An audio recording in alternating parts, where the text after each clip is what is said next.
विद्यार्थी मित्रांनो, कालच्या आपल्या व्हिडिओमध्ये आपण बी ए तृतीय वर्ष सेमिस्टर 6वे आणि पेपर आधुनिक भारताचा इतिहास 1857 ते 1947 आणि या पेपरमधील पहिले प्रकरण म्हणजेच महात्मा गांधीजीच्या चळवळी आणि या महात्मा गांधीजीच्या चळवळीबद्दल माहिती पाहत असताना ए नंबरचा पॉईंट म्हणजे महात्मा गांधींचा उदय व भारतीय राजकारण हा पॉईंट पूर्णपणे अभ्यासला. त्याचबरोबर ब नंबरचा पॉईंट म्हणजेच चळवळी, त्यामध्ये सत्याग्रह चळवळ आणि असहकार चळवळ या दोन चळवळीची माहिती म्हणजे सत्याग्रहाचा मार्ग पत्करून महात्मा गांधीजी यांनी भारतीय स्वातंत्र्य लढ्यासाठी जो प्रयत्न केला त्या सत्याग्रह चळवळीमध्ये महत्त्वपूर्ण बाबी असणाऱ्या खेडा सत्याग्रह, अहमदाबादचा कामगाराचा सत्याग्रह, चंपारण्य सत्याग्रह या सत्याग्रहाच्या माध्यमातून तत्कालीन स्थितीमध्ये एक सत्याग्रहाचा अभिनव प्रयोग जो केला गेला. त्यामध्ये चंपारण्याचा सत्याग्रह 1917चा, जे बिहारमधील चंपारण्य जिल्ह्यात नीळचे मळेवाले असणाऱ्या ब्रिटिश अधिकाऱ्यांनी त्यांनी केलेल्या अन्याय अत्याचार होत होते त्यावर केलेला सत्याग्रह. त्याच्याबरोबरच अहमदाबाद येथील सत्याग्रह म्हणजेच 1918मध्ये अहमदाबाद येथील गिरणी कामगाराचा संप. त्याच्यानंतर खेडा सत्याग्रह, त्याच्यामध्ये 1918मध्ये गुजरातमधील खेडा या दुष्काळग्रस्त भागातील शेतकऱ्यावर लावलेला अन्यायकारक कर, हे सत्याग्रहामध्ये याची माहिती आपण काल पाहिली. त्याच्यानंतर असहकार चळवळ जी 1920मध्ये 1 ऑगस्ट 1920मध्ये असहकार चळवळ सुरू झाली आणि जवळपास 2 वर्षे ही असहकार चळवळ फार मोठ्या प्रमाणात चालली. पण 5 फेब्रुवारी 1922 मध्ये चोरीचोरा प्रकरण झाल्यानंतर ही असहकार चळवळ तेथे थांबली गेली. महात्मा गांधींनी ती स्थगित केली. याबद्दलची माहिती इथपर्यंत माहिती आपण पूर्णपणे पाहिली. आज आपण महात्मा गांधींच्या अन्य दोन चळवळी म्हणजेच सविनय कायदेभंगाची चळवळ आणि भारत छोडो आंदोलन, हे दोन ज्या चळवळी आहे या दोन्ही चळवळीची माहिती आपण आज पाहणार आहोत. तर महात्मा गांधी यांची असहकार चळवळ जी 1920मध्ये सुरू झाली आणि 1922मध्ये संपली, त्यानंतर जवळपास 8 वर्षांनी म्हणजेच 1930मध्ये एक नवीन अभिनव अशी एक चळवळ म्हणजे सविनय कायदेभंग, आणि ही सविनय कायदेभंगाची चळवळ महात्मा गांधींनी का निर्माण केली. तर महात्मा गांधी आणि ब्रिटिश शासन यांच्यामध्ये जे काही विचार विनिमय झाला असहकार चळवळीनंतर, त्यामध्ये आयर्विन नावाच्या एका ब्रिटिश अधिकाऱ्यांनी महात्मा गांधींशी बैठक केली. त्यावेळेस महात्मा गांधी यांनी स्वतःच्या आपल्या ज्या काही मागण्या होत्या त्या 11 मुद्द्यामध्ये त्यांनी मांडण्याचा प्रयत्न केला. पण महात्मा गांधींच्या या 11 मागण्या ते पूर्णपणे ब्रिटिश सरकार मान्य करत नव्हतं. काही मागण्या त्या मान्य केल्या होत्या पण काही मागण्या मान्य केल्या नव्हत्या. त्यामधली पहिली मागणी म्हणजेच संपूर्ण दारूबंदी करा, त्याचबरोबर 50% शेतसारा कपात करा. 2 नंबर. नंबर 3, मिठावर जो कर अन्यायकारक कर लावला होता तो रद्द करा. त्याचबरोबर लष्कराच्या खर्चावर 50% कपात करा. जे ब्रिटिशचे अधिकारी सैन्य होतं त्याच्यावर भारतीय तिजोरीतून पैसा खर्च केला जात होता तो बंद करा. देशी मालाला संरक्षण द्या, म्हणजे भारतातच निर्माण होणाऱ्या मालाला संरक्षण द्या. त्याचबरोबर आयात कर मालावर लावा, म्हणजे बाहेरून येणाऱ्या मालावर कर लावला जावा. त्याचबरोबर सर्व राजकीय कैद्यांची मुक्तता केली जावी, म्हणजे साधारण छोट्या छोट्या गुन्हे नोंदवून ज्यांच्यावर तुरुंगात टाकलं होतं त्यांना मुक्तता करा. आणि गुप्तहेर नियुक्तीपद बंद करा. जे क्रांतिकारक किंवा भारतीय लोकांवर संशय घेऊन त्यांच्यावर राजद्रोह भरण्यासाठी गुप्तहेर ब्रिटिश शासक नेमत होतं आणि त्या गुप्तहेराच्या माध्यमातून भारतीय लोकांवर अन्याय अत्याचार होते ते पद बंद करण्याचे सांगितलं. त्याचबरोबर बंदरात आयात मालावर जकात लावली जावा, म्हणजे जो माल विदेशातून भारतामध्ये विक्रीसाठी येतो बाजारपेठेमध्ये त्या मालावर जकात किंवा कर लावला जावा. आणि स्वतःच्या संरक्षणार्थ म्हणजे ज्या व्यक्तींना, भारतीय व्यक्तींना स्वतःच्या संरक्षणार्थ हत्यार बाळगण्याची काय द्या, तर परवानगी द्या. त्याचबरोबर उच्चपद अधिकाऱ्यांचे 50% वेतन कमी करा. म्हणजे ब्रिटिश सेवेअंतर्गत असणारे ब्रिटिश अधिकारी असतील त्याचं जे काही मानधन किंवा पगार असेल ती 50% कपात करा आणि तोच खर्च हे भारतीय लोकांच्या सामाजिक, धार्मिक, आर्थिक परिस्थिती सुधारावी यासाठी म्हणून त्याचा खर्च करा. अशा प्रकारची भूमिका महात्मा गांधींनी घेतली. पण महात्मा गांधींच्या या 11 मुद्दे जे गांधी आयर्विन करार झाला होता याच्यामध्ये 31 डिसेंबर 1929ला जी आयर्विन यांनी घोषणा केली आणि त्या घोषणेमध्ये हे मुद्दे मांडले गेले. पण 1930 पर्यंत हे मुद्दे किंवा ज्या मागण्या होत्या ते मान्य झाल्या नाही. काही प्रमाणात झाल्या पण काही महत्त्वाचे मुद्दे झाले नाही. त्यानंतर महात्मा गांधींनी ब्रिटिश शासकाविरुद्ध जशा पद्धतीने 1920ला 1 ऑगस्ट 1920ला जी असहकार चळवळ चालू केली होती त्याच पद्धतीने महात्मा गांधीजीने सविनय कायदेभंग नावाची एक चळवळ, एक अभिनव प्रयोग त्यांनी पुन्हा एकदा सुरू करण्याचा प्रयत्न केला. म्हणजेच महात्मा गांधीजींनी ब्रिटिश शासनाला दिलेले 1 वर्षाची मुदत आणि 1 वर्षामध्ये आमचे हे 11 मुद्दे मान्य करा. पण ते मुद्दे मान्य न झाल्यामुळे 31 मार्च 1930ला 31 मार्च 1930 संपताच गांधीजींनी एक सविनय कायदेभंग चळवळ प्रारंभ केली. आता या सविनय कायदेभंग चळवळ म्हणजे ज्या कायदे आहेत ब्रिटिश शासकांनी निर्माण केले ते पूर्ण कायदे हे त्याचा मानायचं नाही, ते कायदे पूर्णपणे नष्ट करायचे, त्या कायद्यानुसार आपण वागायचं नाही, अशा पद्धतीने भूमिका ही महात्मा गांधीजींनी घेतली. सविनय कायदेभंग म्हणजे काय, तर शासनाने सहमत केलेल्या ज्या अन्यायी कायद्याचा विनम्रपणे काय करायचं, विरोध करायचा, म्हणजेच सविनय कायदेभंग. किंवा नियतीशी विसंगत म्हणजे नियतीला मान्य नाही, मनाला न पटणाऱ्या कायद्याचे उल्लंघन करणं म्हणजेच सत्याग्रहाच्या माध्यमातून अहिंसक मार्गाने सविनय कायदेभंगाच्या माध्यमातून काय करायचं, तर विरोध करायचा. अशा प्रकारची भूमिका महात्मा गांधीजींनी घेतली.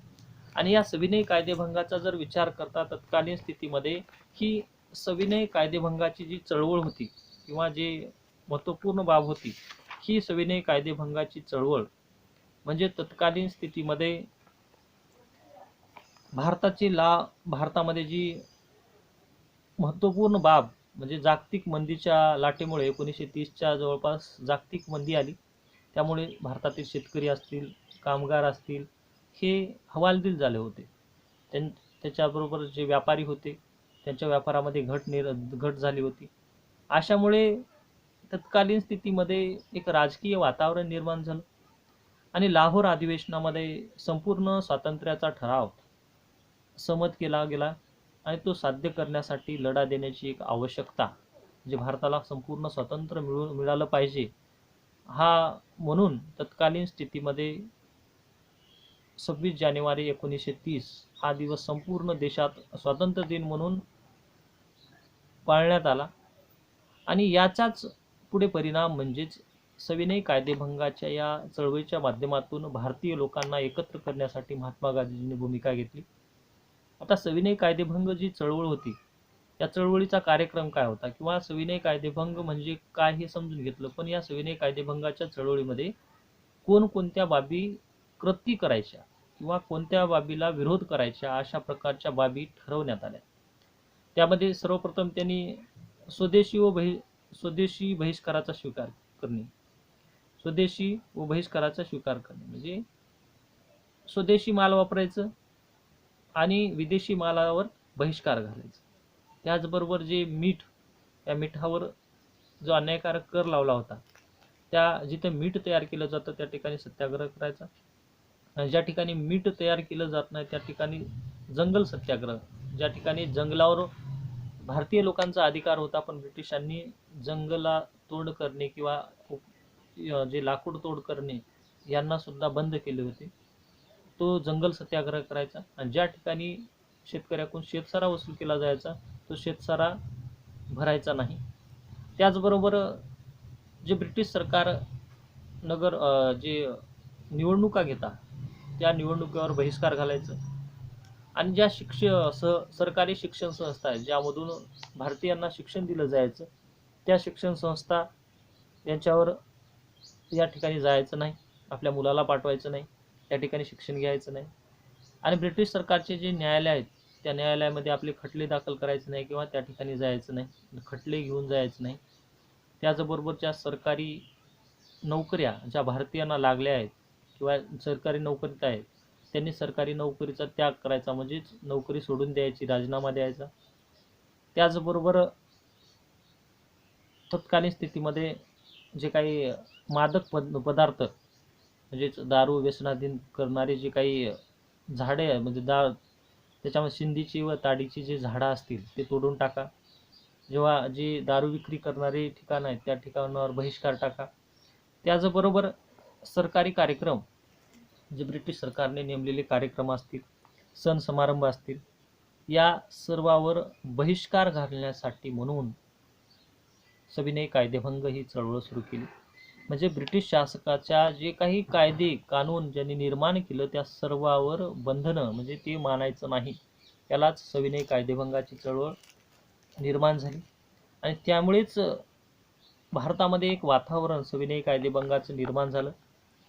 आणि महात्मा गांधी यांनी या सविनय कायदेभंगातला पहिला प्रयोग म्हणजे सविनय कायदेभंग करण्यासाठी जी भूमिका घेतली त्यामध्ये सर्वप्रथम हा सविनय कायदेभंगाची चळवळ करण्या अगोदर महात्मा गांधींनी आयर्विन यांना लिहिलेल्या पत्रातील एक मागणी मिठावरील कर रद्द करण्याची होती, की मिठावर जो कर लावला जात होता, मीठ हे आवश्यक आहे जीवनामध्ये आणि जेवणामध्ये, त्या मिठावर कर लावला जात होता तो कर रद्द करावा ही एक मागणी केली होती.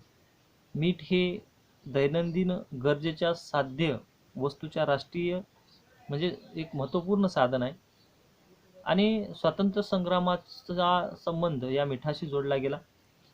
मिठावरील कर रद्द करण्यासाठी महात्मा गांधीजींनी दांडी यात्रेचा आरंभ करून एक सविनय कायदेभंगाची चळवळ प्रारंभ केली. सर्वप्रथम महात्मा गांधीजींनी मिठावरचा कर रद्द केला तर आवश्यक आहे, तर सत्याग्रह सविनय कायदेभंग करणं आवश्यक वाटत नव्हतं, पण मिठावरचा कर जसाच तसा ब्रिटिश सरकारने ठेवला. त्यामुळे महात्मा गांधींनी दांडी यात्रेचा निर्णय घेतला आणि 2 मार्च 1930 जवळपास व्हाईसराय आयर्विनला कळलं की आम्ही मिठावरचा जो कर आहे त्या करावर जो अन्यायकारक कर आहे याच्या विरोधात मिठावर दांडी यात्रा काढणार आहोत. त्यानंतर 12 मार्च 1930ला महात्मा गांधी ज्यांचा आश्रम साबरमती होता, या साबरमती येथून त्यांनी गुजरात किनाऱ्यावरील दांडी या ठिकाणी प्रवास करण्यास निघाले 12 मार्च 1930ला. आणि साबरमती ते दांडी म्हणजेच या साबरमती ते दांडी एवढं अंतर म्हणजे 384 किलोमीटर जी पदयात्रा होती ती महात्मा गांधीजी यांनी 6 एप्रिल 1930ला दांडी या ठिकाणी पोहोचले आणि 6 एप्रिल 1930ला 5 एप्रिल 1930ला पोहोचल्यानंतर 6 एप्रिल 1930ला महात्मा गांधींनी दांडी या ठिकाणी जो गुजरातच्या किनाऱ्याच्या भागात जो मिठाग्रह म्हणजे मीठ तयार केलं जायचं जास्त प्रमाणात, त्या ठिकाणी जाऊन त्या ठिकाणचं मीठ उचलून कायदेभंग केला. म्हणजेच त्यालाच जो मीठ नैसर्गिक म्हणजे निसर्गापासून समुद्रापासून जी मिळणारं मीठ आहे त्यावर लावलेला कर हे अन्यायकारक आहे आणि तो कर आम्ही सर्व भारतीय मोडत आहोत अशा पद्धतीने दाखवण्यासाठी म्हणून सविनय कायदेभंग हातामध्ये मीठ घेतलं आणि मिठावरला जो कर आहे तो आम्हीच ब्रिटिश शासक जरी ते कर लावले असतील तरी आम्ही तो मान्य करणार नाही आणि आम्ही कर देणार नाही अशी भूमिका घेऊन त्यांनी मिठावरचा कर आम्ही मानणार नाही अशा प्रकारची भूमिका घेतली.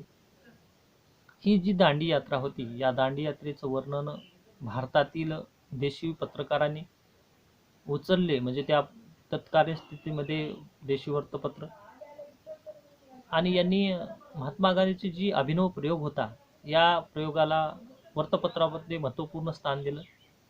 त्यावेळेस त्यांनी म्हटलं की उचललेस तू मीठ मुठभर साम्राज्याचा खचला पाया. म्हणजेच मिठाचा जो सत्याग्रह केला सविनय कायदेभंगाने, म्हणजे नम्रपणे जो कायदा होता तो पूर्णपणे नाकारला आणि ब्रिटिश शासकाला सुद्धा महात्मा गांधीजीच्या या अभिनव प्रयोगामुळे एक शह दिला गेला. एप्रिल 1930 दरम्यान पंडित जवाहरलाल नेहरू आणि सरदार पटेल यांच्यासह देशात जवळपास 6,60,000 अनुयायी केले बनले गेले. 60,000. कारण वेगवेगळ्या ठिकाणी वेगवेगळे सत्याग्रह केले जाऊ लागले. त्याचं कारण म्हणजेच ज्या ठिकाणी मीठ नसेल त्या ठिकाणी जंगल सत्याग्रह, ताडीची झाडे तोडणे, कर न भरणे, परदेशी मालाच्या होळ्या करणे, अशा प्रकारचे अभिनव प्रयोग केले जाऊ लागलं. आणि यामध्येच बाबू गेनू या व्यक्तीने तत्कालीन स्थितीमध्ये विदेशी माल म्हणजे विदेशातून येणारा कापडाचा ट्रक या ट्रक पुढे आडवा झाला आणि ब्रिटिश अधिकाऱ्यांनी या बाबू गेनूवरून तो माल भरलेला ट्रक नेल्यामुळे त्याचा मृत्यू झाला. म्हणजेच सविनय कायदेभंगाचा वापर हा भारत आणि भारताभर सर्वदूर पसरल्यास प्रारंभ झाला. आणि असे सत्याग्रह करणाऱ्या ज्या भारतीय सत्याग्रहावर अमानुष लाठीहल्ला करण्यात आला. असंख्य लोक या सत्याग्रहामध्ये घायाळ झाले. 60,000 लोकांना जवळपास त्या अटक झाली होती. म्हणजेच जो सत्याग्रहाचा मार्ग महात्मा गांधीजींनी निवडला होता तो म्हणजेच सविनय कायदेभंग. हा सविनय कायदेभंगाचा जो सत्याग्रह पूर्णपणे महात्मा गांधीजींनी मोडून टाकण्यासाठी म्हणजे महात्मा गांधींचा मोडून टाकण्यासाठी ब्रिटिश शासनाने प्रयत्न केला, पण तो भारतभर पसरला गेला. ते होतं सविनय कायदेभंगाची चळवळ. आता यानंतर आपण भारत छोडो आंदोलन, तत्कालीन स्थितीमध्ये या भारत छोडो आंदोलनाची माहिती पाहणं आवश्यक आहे. तर महात्मा गांधीच्या आयुष्यामधल्या 4 महत्त्वपूर्ण असे चळवळी होत्या. तो म्हणजे सत्याग्रह चळवळ काल पाहिली, असहकार चळवळ कालच्या मुदत पाहिली, आणि आज आपण सविनय कायदेभंग ही एक चळवळ जी महात्मा गांधीजींनी 1930 मध्ये एक महत्त्वपूर्ण चळवळ भारतीयांच्या मनामध्ये एक जागृत करण्याचं काम केलं.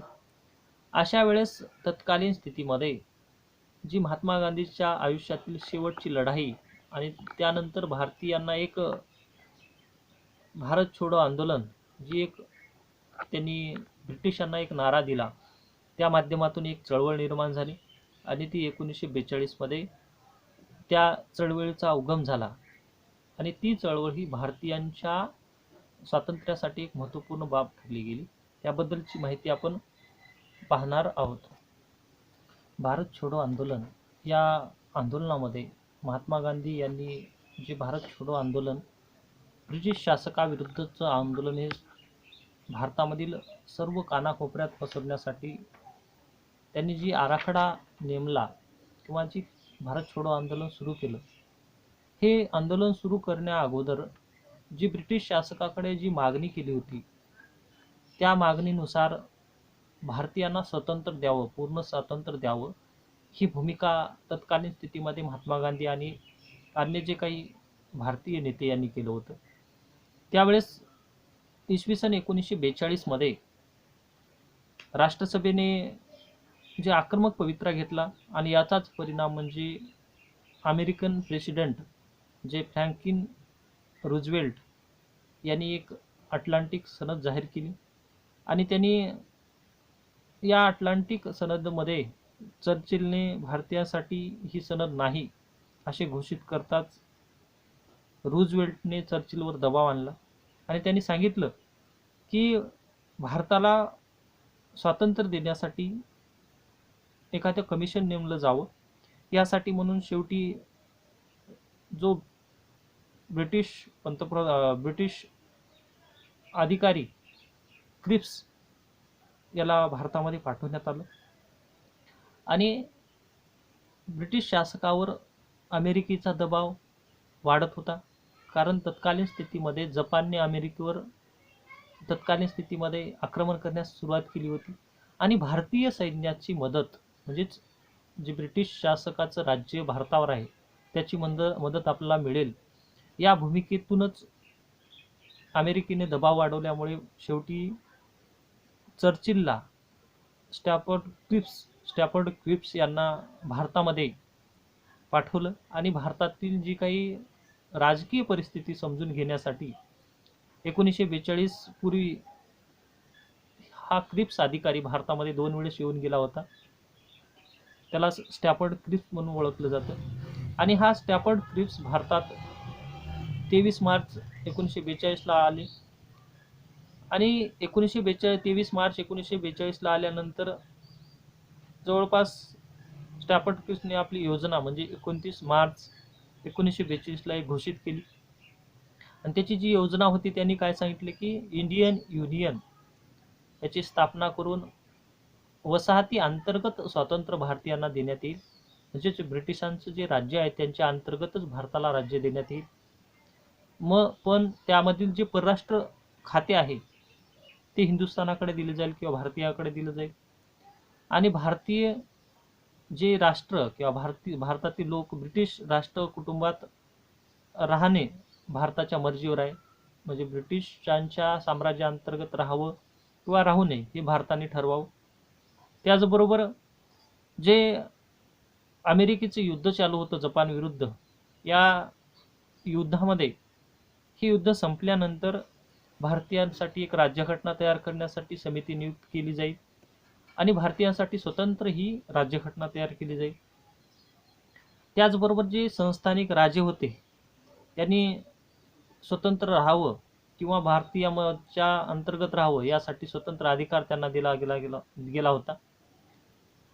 आणि जे अल्पसंख्याक समाज म्हणजे जे कमी लोकसंख्या आहे त्या जाती धर्मांना स्वतंत्र लक्ष दिलं जाईल. आणि ही सर्व जबाबदारी युद्ध संपल्यानंतर क्रिप्स त्याच्यानंतर मुस्लिम लीग, काँग्रेस आणि संस्थाने हे एकत्र येऊन तो पूर्णपणे राबवतील. अशा प्रकारची भूमिका ही क्रिप्स या योजनेमध्ये स्टॅफर्ड क्रिप्स यांनी मांडली. पण जी क्रिप्स योजना होती ही क्रिप्स योजना तत्कालीन स्थितीमध्ये एक दोषयुक्त वातावरणामध्ये निर्माण झालेली. म्हणजेच या क्रिप्स योजना भारतीयांनी नाकारली. त्याचं कारण होतं की क्रिप्स योजना लागू करताना प्रांतांना व संस्थानाला लागू नव्हता. त्यांनी स्वतंत्र राहावं का भारतात राहावं याबद्दल स्पष्टता नव्हती. आणि इंडियन युनियनमधून बाहेर पडण्याचा हक्क ब्रिटिश सरकारने जे संस्थानिक भारतामध्ये छोटे मोठे संस्थानिक राजे होते त्याला देऊन टाकला की तुम्ही बाहेर सुद्धा पडू शकता. त्याचबरोबर क्रिप्स योजनेनुसार जी अनेक राष्ट्र अस्तित्वात येणार होती. म्हणजेच भारतामध्ये छोटे छोटे राष्ट्र अस्तित्वात येणार होती अशी एक योजना बनवली गेली होती. आणि घटना समितीत येणारे जे काही प्रतिनिधी जी घटना निर्मिती करणार आहेत ते सर्वसामान्याचे नाही तर काही ठराविकच होते. त्यामुळे भारताचं विभाजन होईल अशा प्रकारची भूमिका निर्माण झाल्यामुळे काँग्रेसने ती नाकारली. त्याचबरोबर मुस्लिम लीगने ती नाकारली, कारण ही योजना म्हणजेच पाकिस्तानचा कुठेच उल्लेख नसल्यामुळे क्रिप्स योजनेमध्ये पाकिस्तानचा उल्लेख नव्हता. त्यामुळे बॅरिस्टर जिना यांनी ही योजना फेटाळली. अशा प्रकारे आणि त्याचबरोबर जे आश्वासन दिलं त्या अगोदर एक हंगामी शासन व्यवस्था निर्माण अधिकार दिलं जावं असं कोणतंही काम ब्रिटिश शासकाने केलं नाही. त्यामुळे जे भारतामध्ये क्रिप्स मिशन भारतामध्ये आलं होतं ते क्रिप्स मिशन खऱ्या अर्थानं एक भारतीयांसाठी महत्त्वपूर्ण नव्हतं. पण भारतीय लोक फक्त भारतीयांचा वापर युद्धासाठी किंवा अन्य बाबीसाठी करण्यासाठी म्हणून एक क्रिप्स मिशन पाठवण्याचं एक खेळी केली होती, एक नाटक केल्यासारखा प्रकार.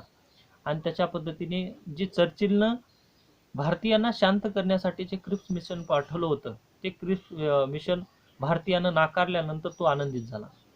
कारण भारतीयांनी जे अवघड परिस्थिती ब्रिटिश शासकाविरुद्ध चर्चिल विरुद्ध ब्रिटिशच्या जे काही पंतप्रधान ब्रिटनचा चर्चिल पुढे ठेवली होती त्यावर त्यांनी एक उपाय म्हणून क्रिप्स मिशन पाठवलं होतं, पण तो क्रिप्स मिशन मान्य न केल्यामुळे भारतीयांनी, जे अन्यायकारक क्रिप्स मिशन होता तो मान्य न केल्यामुळे चर्चिल जो पंतप्रधान होता, ब्रिटिश पंतप्रधान, त्याला आनंद झाला. शेवटी महात्मा गांधी यांनी ओळखलं की भारतीयांना स्वातंत्र्य देण्याचं हे ब्रिटिशांना मान्य नाही. म्हणजेच जे क्रिप्स मिशन ही अपयशी ठरल्यानंतर महात्मा गांधींनी एक विचार केला की आपण आता अंतिम इशारा दिला पाहिजे. तो इशारा म्हणजेच चले जाव चळवळ. त्यालाच भारत छोडो आंदोलन म्हणून ओळखलं जातं. म्हणजेच भारत छोडो आंदोलन निर्माण होण्याची कारण काय होती? क्रिप्स मिशनची अयशस्वीता, म्हणजे क्रिप्स मिशन ही योग्य नव्हती. त्याचबरोबर कट्टर साम्राज्यवाद, भारत आणि पाकिस्तानाची एक मतभिन्नता, पाकिस्तान राष्ट्र बनावं अशा प्रकारची भूमिका होती. त्याचबरोबर राज्यकर्त्याची कार्य, जे काही राज्यकर्ते होते, त्याचबरोबर महागाई आली होती, जपानचं आक्रमण वाढलं होतं अमेरिकेवर, त्याचबरोबर महात्मा गांधीजीचे जे काही धोरण होतं ते पूर्णपणे स्वातंत्र्य मिळणं, आणि बॅरिस्टर जिना यांनी स्वतंत्र पाकिस्तानची मागणी केली होती. अशा सर्व भूमिकेतून भारत छोडो आंदोलन हे निर्मितीस आलं. रामगढ अधिवेशनामध्ये 1940 मार्च महिन्यामध्ये ज्या काँग्रेसच्या अधिवेशनाच्या अंतर्गत त्या ठिकाणचे अध्यक्ष अबुल कलाम आझाद यांनी भारताला संपूर्ण स्वातंत्र्याची एक मागणी केली होती, आणि त्याच मागणीच्या आधारे 1942ला चळवळीची गांधीजीचा विचार निर्माण झाला. त्यावेळेस महात्मा गांधींनी एक विचार केला की अहिंसा मार्गाने मी आजपर्यंत गेलो तर जगाच्या अंतापर्यंत मला लढावी लागेल. म्हणजे अहिंसा मार्गाने जर गेलो तर वेळ जास्त लागणार आहे. लोकांकडे अहिंसा नसेल तर माझी अहिंसा त्यांनी मदत करणे यावर विश्वास नाही, माझा विश्वास नाही. म्हणजे अहिंसा या तत्वावर ब्रिटिश सरकार मानत नसेल, आंदोलनात तर हिंसा होणारच, त्यासाठी धोका पत्करावा लागतो. इंग्रजाच्या शिस्तबद्ध जे अराजकतेपेक्षा नंतरची अराजकता मान्य आहे. म्हणजे ब्रिटिश सरकार जे अन्याय अत्याचारी वर्तन वागत आहे त्याच्या विरोधात एखादं आंदोलन केलं पाहिजे, चळवळ केली पाहिजे, यासाठी म्हणून भारत छोडो आंदोलनाची सुरुवात झाली. सर्वप्रथम भारत छोडो आंदोलन या चळवळीचा ठराव वर्धा या ठिकाणी CWC नावाच्या कार्यकारिणी बैठकीत झाला गेला, आणि त्यामध्ये 6 जुलै ते 9 जुलै 1942 पर्यंत एक बैठक झाली. आणि या बैठकीत म्हणजे वर्धा या बैठकीमध्ये 8 ऑगस्ट जवळपास 14 जुलै 1942ला मान्य करून 8 ऑगस्ट 1942ला भारत छोडो आंदोलन करण्याचा आंदोलन ठरलं गेलं. आणि 7 ऑगस्ट 1942ला मुंबई येथे ग्वालिया टँकवर काँग्रेसचे जे अधिवेशन अध्यक्ष मौलाना आझाद यांच्या नेतृत्वाखाली भरलं गेलं 7 ऑगस्ट 1942ला. आणि भारत छोडो आंदोलन चळवळीचा ठराव पंडित जवाहरलाल नेहरू यांनी या अधिवेशनामध्ये मांडला, आणि मांडल्यानंतर सरदार पटेल यांनी त्याला अनुमोदन दिलं की भारत छोडो आंदोलन हे आपण करणार आहोत. आणि त्यानुसार या भारत छोडो आंदोलनाचे आंदोलनाचे कार्यक्रम ठरला गेला, आणि 12 कलमी योजना म्हणजे 12 कलमी आंदोलनाची रूपरेषा ठरवली गेली. चले जाव कार्यक्रम आणि 12 कलमी ही कशा पद्धतीची होती? तर नंबर 1 होतं, सर्व देशभर हरताळ पाळले जावे, सभा घ्याव्यात, बंदी असेल तर बंदी मोडावी. म्हणजे ज्या ठिकाणी ब्रिटिश शासक आंदोलन करण्यासाठी करू देत नाही त्या ठिकाणी आंदोलन करायचं, सभा ज्या ठिकाणी घेऊ देत नाही त्या ठिकाणी सभा घ्यायच्या. नंबर 2, मीठ तयार केले जात असेल तेथे मीठाचे कायदे मोडावे, जे दांडी यात्रेमध्ये केलेला पुन्हा त्याचा वापर करावा. त्याच्यानंतर ग्रामीण भागातील जनतेने शासनाशी असहकार करावा, कर द्यायचा नाही, ब्रिटिशांचे कायदे मानायचे नाही, जे खेडेगावातील व्यक्तींनी. नंबर 4, 16 वर्षावरील सर्व तरुणांनी शाळा सोडून सहभाग घ्यावा. 16 वर्ष आणि त्यापेक्षा वर्षावरील म्हणजे 16 वर्षापेक्षा जास्त वयाच्या सर्व तरुणांनी शाळा सोडून द्यायचं आणि स्वातंत्र्य लढ्यामध्ये भाग घ्यायचा. त्यानंतर शासकीय नोकऱ्या सोडाव्यात आणि सोडणाऱ्यावरही बंदी नाही. म्हणजे ज्यांना शासकीय नोकरी सोडायची आहे त्यांनी सोडून द्यावी आणि काही जणाला सोडायचं नसेल तर त्याच्या त्याच्या विचारानुसार. त्याच्यानंतर देशी सैनिकांनी लाठी हल्ला व अश्रूधार हल्ले करू नये. म्हणजे जे भारतीय लोक ब्रिटिश शासनाच्या सैन्यामध्ये होते त्यांनी भारतीय सत्याग्रहावर आंदोलन करायचं, लाठी हल्ला करू नका किंवा गोळीबार करू नका. आंदोलनात सहभागी सर्व संस्थानिकांनी सहभागी व्हावे. जे काय भारतामध्ये 500च्या वर संस्थानिक होते, छोटे छोटे राज्य होते, त्यांनी चले जाव चळवळीमध्ये भाग घ्यावा असं मांडण्यात आलं. आणि या आंदोलनाचं प्रमुख वैशिष्ट्य म्हणजे स्त्रियांनी सुद्धा या कार्यासाठी पुढे यावे असं ठरवलं गेलं. आणि या आंदोलनाचं जे काय ब्रीदवाक्य करा अथवा मरा, म्हणजे ब्रिटिश शासकाला भारतातून बाहेर काढा, ब्रिटिश सत्तेला, किंवा त्यांनी केलेल्या अन्याय अत्याचारामध्ये स्वतःचा जीव प्राण गमावून बसा. त्याच्यानंतर भारत छोडो हा लढा जात पात धर्म असा कोणताही नाही, तर सर्वांसाठी, सर्वांच्या हितासाठी आणि भारतीयांना स्वातंत्र्य मिळवून देण्यासाठी म्हणून हा लढा आहे.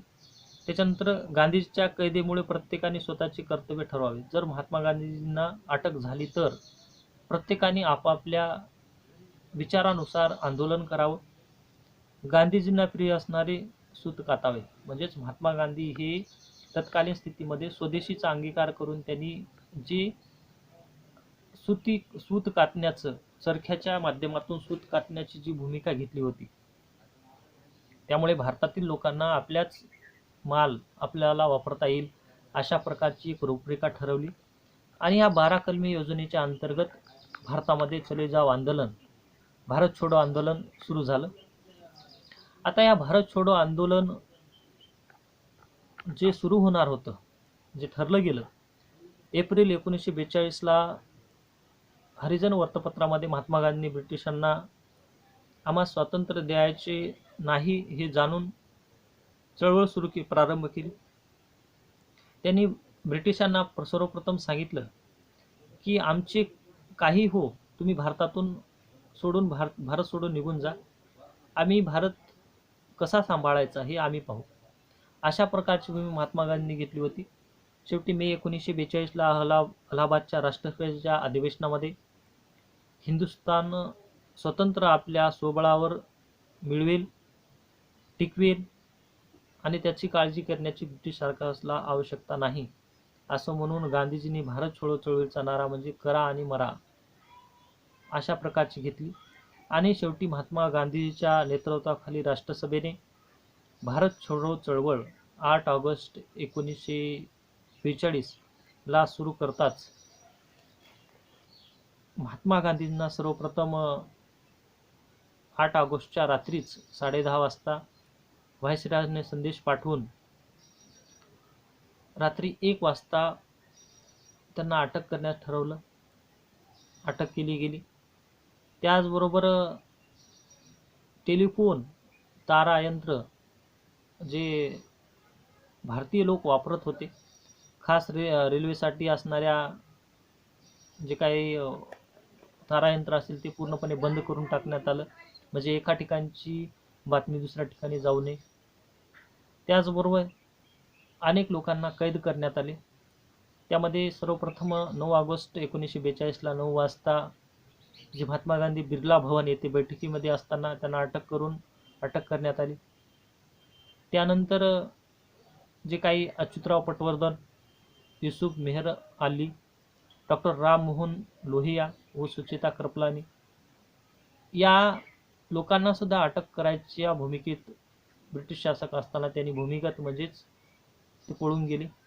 आणि त्यांनी जे काही भारतीयांना स्वातंत्र्य म्हणजे भारत छोडो आंदोलन हा पाठिंबा देण्यासाठी किंवा भारत छोडो आंदोलन प्रखर करण्यासाठी कार्य करण्यास सुरुवात केलं. जे भारत छोडो आंदोलन 1942चं काही अल्पकाळातच एक मोठी चळवळ निर्माण झाली.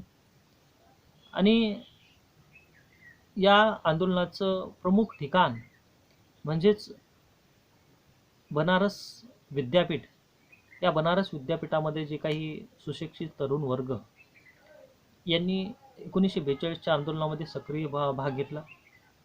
मिदनापूर, ठाणा, ढाका या ठिकाणी तर या भारत छोडो आंदोलनाला एक प्रखर स्वरूप निर्माण झालं होतं.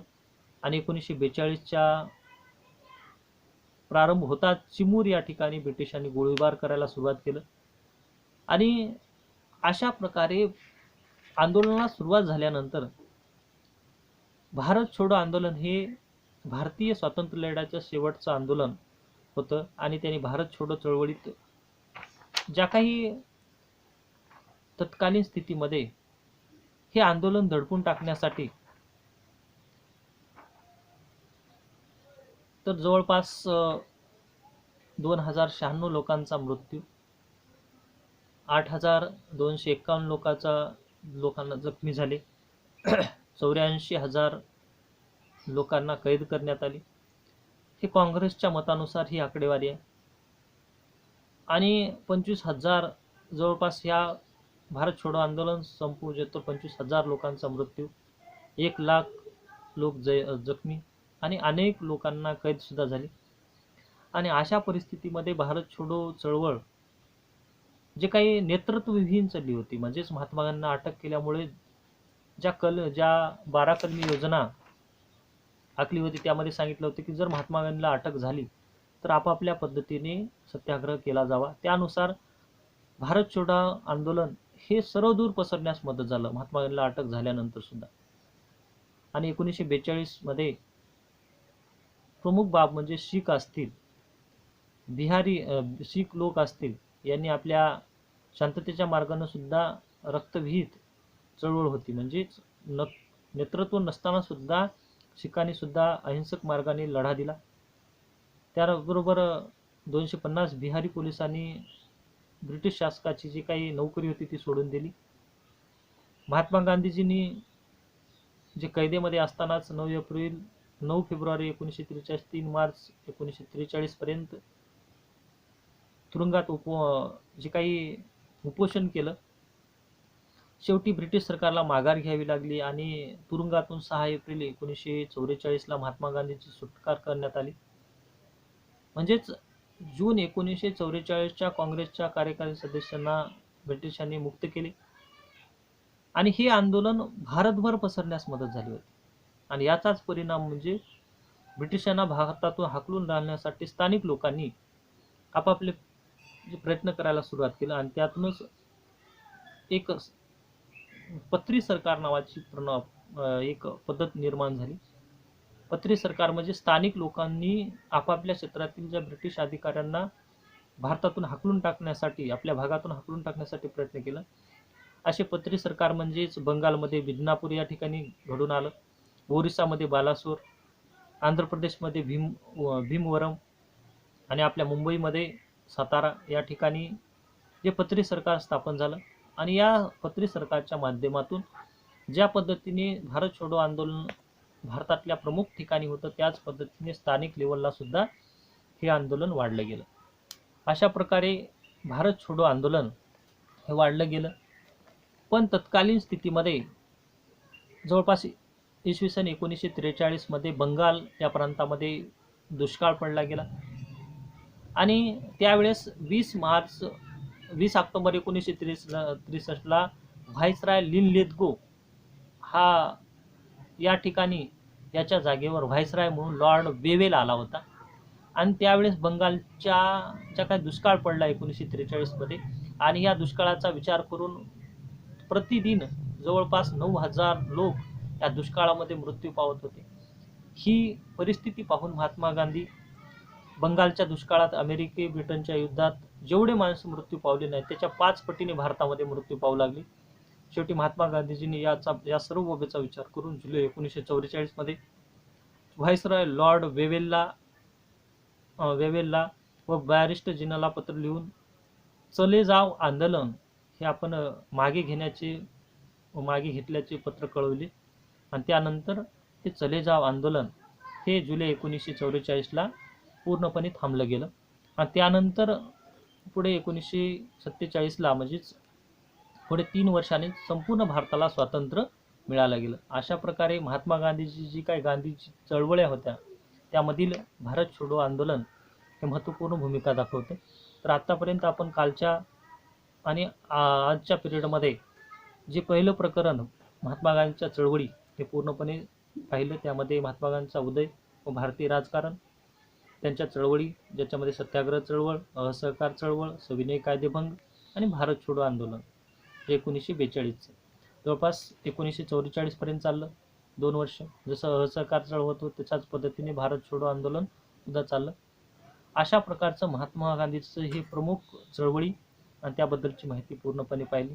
तर उद्याच्या पिरियडमध्ये आपण महात्मा गांधीच्या चळवळी आणि महात्मा गांधीवर आधारित जे काही सर्व प्रश्न असतील ते प्रश्न आणि उत्तरे पाहू. त्याचबरोबर त्याची जी प्रश्न माझ्याकडे उपलब्ध असतील ते मी तुम्हाला व्हॉट्सअप ग्रुपला पाठवून देईन.